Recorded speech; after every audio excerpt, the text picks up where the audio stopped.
കൂട്ടുകാരെ, എല്ലാ കൂട്ടുകാർക്കും മിഠായി കഥകളിലേക്ക് സ്വാഗതം. കൂട്ടുകാർ വായിച്ചിരിക്കേണ്ട ഒരു പുസ്തകത്തിൻ്റെ കഥയായാലോ? കഥയുടെ പേര് എൻ്റെ അച്ഛൻ്റെ ഡ്രാഗൺ.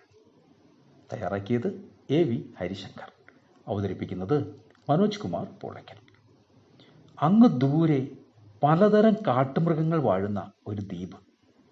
ഒരിക്കൽ താഴ്ന്നു പറക്കുന്ന ഒരു മേഘത്തിൽ നിന്ന് ഒരു കുഞ്ഞു ഡ്രാഗൺ ആ ദ്വീപിൽ ചിറകൊടിഞ്ഞു വീണു.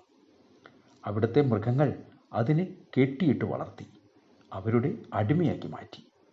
ഇത് കേട്ടറിഞ്ഞ ഒരു കുട്ടി ആ ഡ്രാഗണെ രക്ഷിക്കാനായി ആ ദ്വീപിലേക്ക് ഒരു രഹസ്യയാത്ര പോവുകയാണ്.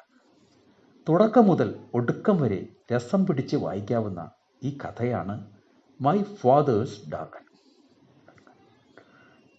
എൽമർ എലിവേറ്റർ എന്ന കുട്ടിയാണ് ഡ്രാഗണെ രക്ഷിക്കാനായി പുറപ്പെട്ടു പോകുന്നത്. അതും അവൻ്റെ വളർത്തുപൂച്ചയുടെ ഉപദേശം കേട്ട്. ഇങ്ങനെയൊരു സാഹസത്തിന് പോകുന്ന കാര്യം മുതിർന്നവരോടൊന്നും പറയാൻ പറ്റാത്തത് കാരണം കയ്യിൽ കിട്ടിയ ചില സാധനങ്ങളും കെട്ടിയെടുത്താണ് ഒരു കപ്പലിൽ ഒളിച്ചു കയറി അവൻ ആ ദ്വീപിൽ എത്തപ്പെട്ടത്. അവിടുത്തെ കാട്ടുമൃഗങ്ങളെ മറികടന്ന് ഡ്രാഗൻ്റെ അടുത്തെത്താൻ എൽമറിന് പല സൂത്രങ്ങളും ഉപയോഗിക്കേണ്ടി വന്നു.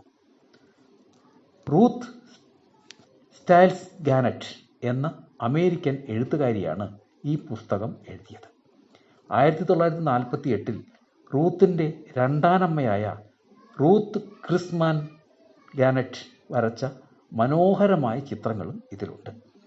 പല ഭാഷകളിലേക്കും വിവർത്തനം ചെയ്തിട്ടുള്ള ഈ പുസ്തകം ലോകമെങ്ങുമുള്ള കുട്ടികളെ ഇന്നും രസിപ്പിച്ചുകൊണ്ടിരിക്കുന്നു. കൂട്ടുകാർക്ക് പുസ്തകത്തിൻ്റെ കഥ ഇഷ്ടമായോ? എങ്കിൽ പുതിയൊരു കഥയുമായി നമുക്ക് നാളെ കാണാം.